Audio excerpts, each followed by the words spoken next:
Hello everyone, edu channel से मैं तेज परमार आपके लिए आज मैं CUET 23 का MBA PG QP 38 एंड 40 के सिलेबस के बारे में बात करने आया हूं।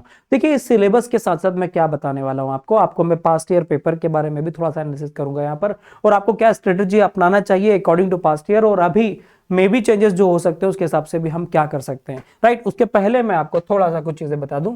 देखिए, ये सिलेबस है जो मैं डिस्कस करने वाला हूं आपसे, और हम डिटेल में बात करने वाले हैं। और यहाँ पर जो इंपॉर्टेंट एक और चीज जो है मैसेज, कि हमारी लाइव क्लासेस इसमें online offline and recorded lectures वाले जो पैकेजेस एंड बैचेस हैं वो हमने स्टार्ट कर दिए हैं। अगर आपको लगता है कि CUET की कोई नई बैच या CMAT की कोई नई बैच ज्वाइन करनी है तो आप हमसे कांटेक्ट कर सकते हैं। 27 जनवरी से हमारा एक नया बैच स्टार्ट हो रहा है जो कि आपको यहां पर मिल जाएगा, वो ऑनलाइन ऑफलाइन दोनों मोड में। और अगर आपको लगता है कि हमसे कंप्लीट स्टडी पैकेज लेना है जो कि बहुत ही नॉमिनल चार्जेस में होगा, 2000 में फुल कोर्स, वो आपको यहां पर मिल जाएगा जो कि रिकॉर्डेड लेक्चर के फॉर्म में होगा। और आपको चाहिए कि हाँ, मैं पढ़ चुका हूं, मुझे सिर्फ प्रैक्टिस करना है, तो 3000 प्लस क्वेश्चंस आपको यहां पर चैप्टर वाइज आपको यहां पर मिलने वाले हैं और बहुत ही अपडेटेड है यहां पर। और मॉक टेस्ट भी आपको यहां पर देने वाले हैं। और एक और सबसे बेहतरीन चीज जो मैं आपको देने वाला हूं वो है ₹1 में 2022 का पेपर। हालांकि ये ₹1 वाली बात नहीं है, ये फ्री में होना चाहिए, पर एक छोटी सी परेशानी थी कि उसमें मिनिमम चार्ज ₹1 ही डल सकता है।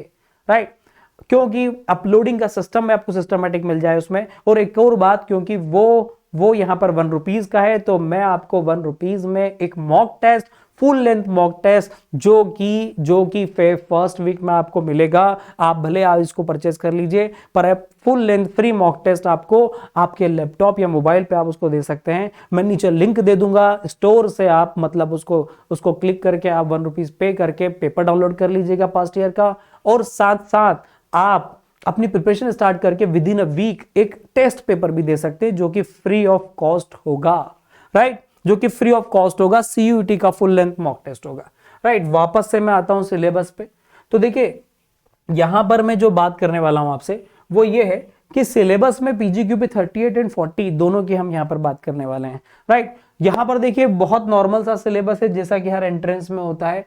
Logical language and verbal ability जिसको बोला जाता है, सेक्शन 1। फिर यहां पर दूसरा क्वांटिटेटिव एबिलिटी, फिर डाटा इंटरप्रिटेशन, लॉजिकल रीजनिंग। ये 4 सब्जेक्ट है। जनरल नॉलेज नहीं है, कंप्यूटर अवेयरनेस या कंप्यूटर बेसिक्स नहीं है।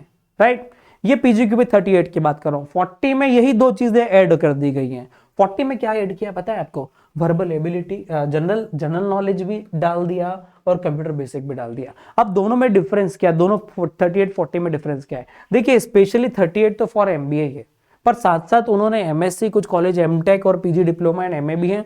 पर 40 वाला जो है ना, 40 वाला PG QP 40, उसके अंदर आप क्या क्या कोर्स कर सकते हैं? तो MA, PG डिप्लोमा, ये अलग अलग कॉलेज के अलग अलग रिक्वायरमेंट्स हैं। राइट, तो ये एक और चीज है जो आप यहां पर देखकर समझ सकते हैं। राइट, तो थोड़ा सा मैं आगे बढ़ता हूं और आपको ये समझाने की कोशिश करता हूं कि इसमें हम क्या कर सकते हैं, पेपर को कैसे समझ सकते हैं। तो देखिए, ये तो चीज हो गई कोर्स के बारे में। अगर मैं बात करता हूं यहां पर सिलेबस की, तो देखिए सिलेबस, ये इंग्लिश का सिलेबस है आपके सामने, जो किन्होंने दिया है, जो डायरेक्टली दिया गया है CUET का, जो कंडक्ट करवाता है NTA। तो NTA ने इंग्लिश का ये सिलेबस दिया है। थोड़ा सा मैं बात कर लूं, इंग्लिश और हिंदी 2 चीजें यहां पर हैं। राइट, अब इंग्लिश में सबसे ज्यादा आपको क्या, ग्रामर को आप ध्यान में रखिएगा। ठीक है, ये इंग्लिश और हिंदी का कोर्स है। राइट, तो यहां पर इंग्लिश और हिंदी सिलेक्ट आपके ऊपर ऑप्शन है कि मीडियम आप कैसा देना चाहते हैं, इंग्लिश या हिंदी। पेपर बायलैंग्वेज ही होगा, दोनों मिलेंगे आपको, इंग्लिश और हिंदी 2 ही लैंग्वेज में होगा और दोनों ही आपको मिलेंगे, अदर लैंग्वेजेस यहां पर नहीं है।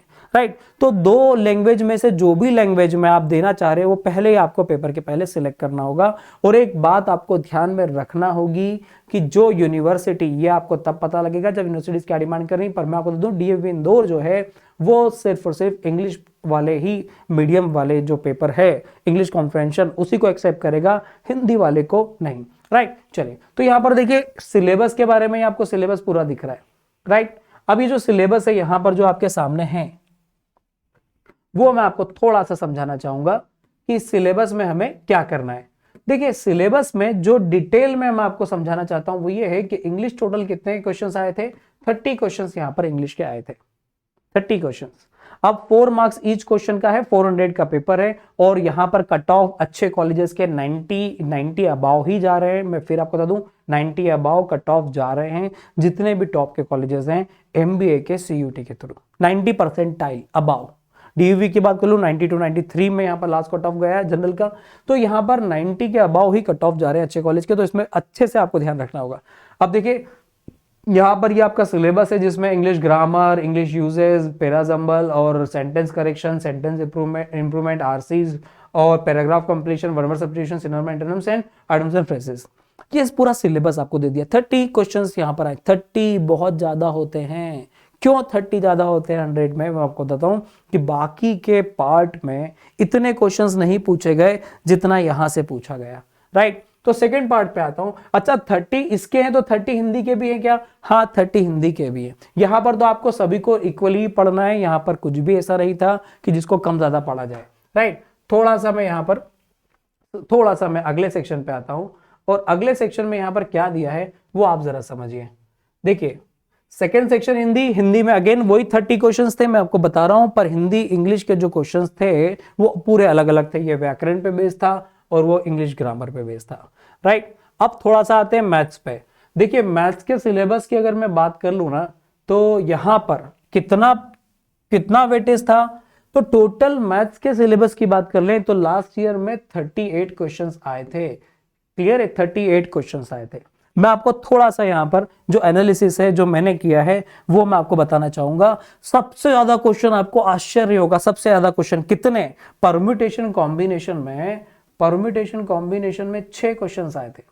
6 questions only from a single topic, right.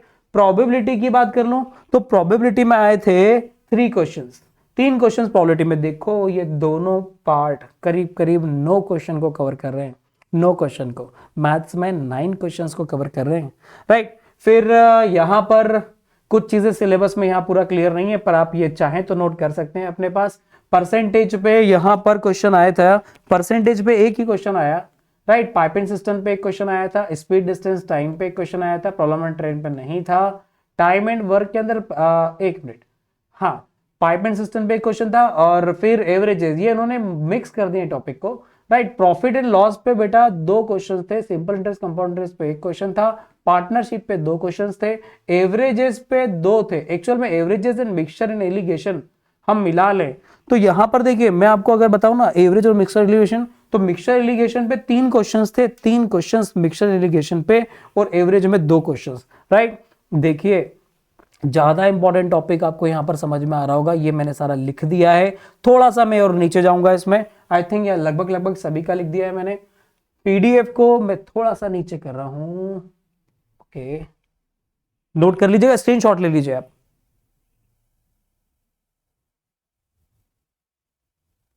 ठीक, चलिए अब देखिए यहां पर सिलेबस जो है 38 क्वेश्चंस के हिसाब से देखूं तो क्या क्या टॉपिक इंपॉर्टेंट लग रहे हैं आपको, तो मैंने आपको बहुत क्लियर कर दिया कि सबसे ज्यादा इंपॉर्टेंट हमें क्या लग रहा है बच्चों, प्रोबेबिलिटी और परम्यूटेशन कॉम्बिनेशन।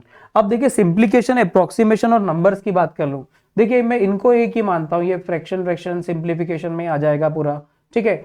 तो इनमें एंड शर्ट्स एंड इंडाइसेस भी हम इसी में डाल सकते हैं, तीनों एक ही पार्ट। इनमें करीब करीब मैं आपको बताऊं लास्ट ईयर जो क्वेश्चंस आए थे वो 3 क्वेश्चंस थे, 3 क्वेश्चंस इन तीनों टॉपिक को मिला के। मेंसुरेशन की अगर मैं बात करूं जहां पर 2D एंड 3D था, मेंसुरेशन 2D एंड 3D, देखो ये वॉल्यूम सरफेस एरिया, ठीक है, ये चीजें मिला दी। ज्योमेट्री पे सिर्फ एक ही क्वेश्चन आया था, मैं आपको फिर बता रहा हूं परम्यूटेशन कॉम्बिनेशन मिलाकर 9 क्वेश्चंस थे बच्चों, ठीक है। यहां पर वॉल्यूम सरफेस एरिया और सब मिलाकर 3 क्वेश्चंस थे। टोटल 38 क्वेश्चंस आए हैं 38 मैथ्स में, राइट।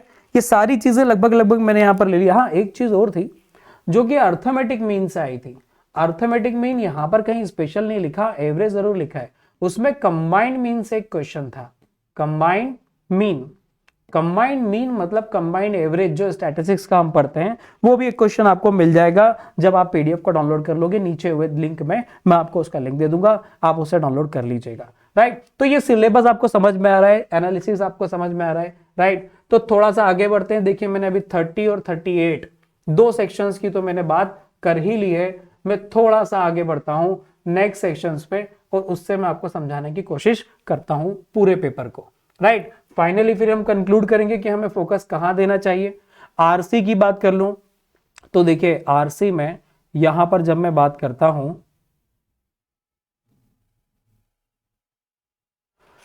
आरसी में टोटल क्वेश्चंस आए थे ओनली 18, सॉरी आरसी नहीं, लॉजिकल रीजनिंग में टोटल क्वेश्चंस कितने आए थे बच्चों? 18, सिर्फ 18 क्वेश्चंस आए थे, टोटल 18 क्वेश्चंस। ठीक है, रैंकिंग टेस्ट का एक ही क्वेश्चन था। लीनियर अरेंजमेंट में मैं अगर अब बात करूं, लीनियर अरेंजमेंट, सेटिंग अरेंजमेंट की, तो इसमें एक ही क्वेश्चन आया था। मैट्रिक अरेंजमेंट में से वैसे कोई क्वेश्चन नहीं आया था। सीक्वेंसिंग में भी अगर मैं बोलूं तो इनको भी हम अरेंजमेंट में भी डाल सकते हैं, सीक्वेंसिंग को, राइट। हाँ, स्टेटमेंट आर्गुमेंट में से एक क्वेश्चन आया था, कॉजेज इफेक्ट, अजम्पशन, कंक्लूजन, इन सब में से एक क्वेश्चन आया था। नंबर सीरीज का एक क्वेश्चन था, ब्लड रिलेशन का एक क्वेश्चन था, कोडिंग 3 क्वेश्चन थे, इन्फ्रेंस एक क्वेश्चन था, नॉन वर्बल रीजनिंग में कुछ खास आया नहीं था। एनालॉजी टेस्ट में हाँ बच्चों, एनालॉजी टेस्ट में 2 क्वेश्चंस थे।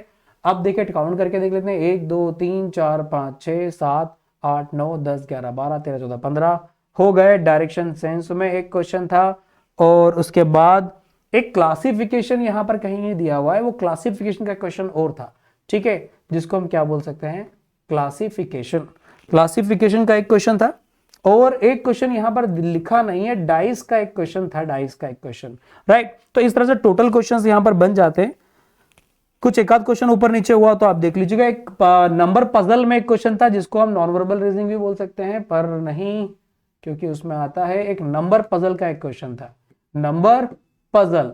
देखो मैं फिर बता रहा हूं, ये वो टॉपिक हैं, ये 2 टॉपिक 3 टॉपिक तो यहां लिखे ही नहीं है सिलेबस में, राइट। तो अगर आपको कोई सिलेबस से एक एक करके पढ़ा रहा हूं ना, तो वहां गड़बड़ हो जाएगी। सिलेबस तो पूरा पढ़ना ही पढ़ना है, कुछ टॉपिक छूटे हुए हैं वो भी आपको पढ़ना होंगे, राइट। ये मैं एनालिसिस बता रहा हूं पेपर का, और पेपर आप देखकर खुद ही बोल दोगे कि हाँ सर आप सही बोल रहे हैं, राइट। थोड़ा सा आगे बढ़ते हैं और इसको मैं हटाता हूं। अब आता हूं मैं लास्ट सेक्शन पे, जो कि है हमारा डीआई का।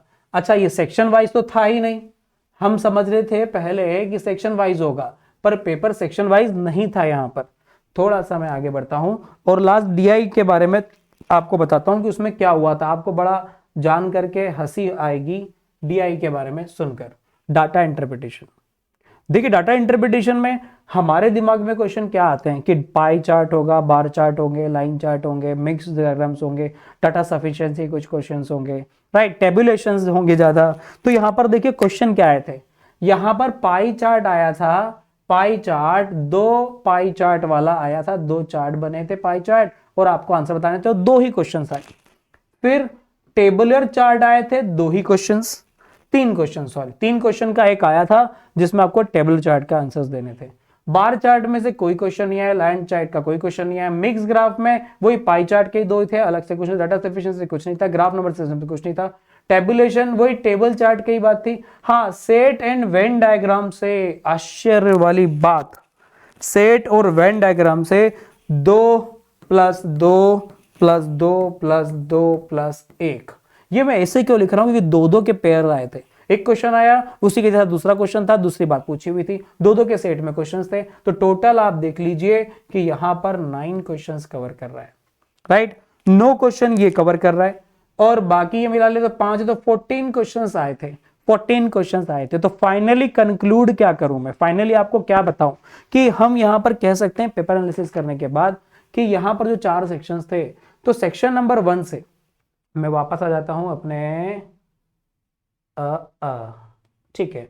तो अगर मैं यहां पर आ जाऊं, 4 डिफरेंट पार्ट हैं, तो वर्बल एबिलिटी से क्वेश्चन 30 थे। फिर हम बात करें किससे, सेकंड वाले, उसमें थोड़ा बहुत क्वेश्चन ऊपर नीचे हो सकते हैं काउंटिंग में, ध्यान रख लेना। क्वांटिटी एप्टीट्यूड में क्वेश्चंस थे 38। फिर हम बात करें यहां पर लॉजिकल रीजनिंग, और लास्ट हम बात कर ले डाटा इंटरप्रिटेशन। लॉजिकल रीजनिंग में मैंने कितने क्वेश्चंस आपको बोले थे कि 18 क्वेश्चंस हैं, और डाटा इंटरप्रिटेशन में कितने बोल दिए थे मैंने, 14 क्वेश्चंस हैं, राइट। तो टोटल इस तरह से 100 क्वेश्चंस आपको मिल गए थे, राइट। टोटल कितने क्वेश्चंस मिल गए थे, 100 क्वेश्चंस इस तरह से मिले थे।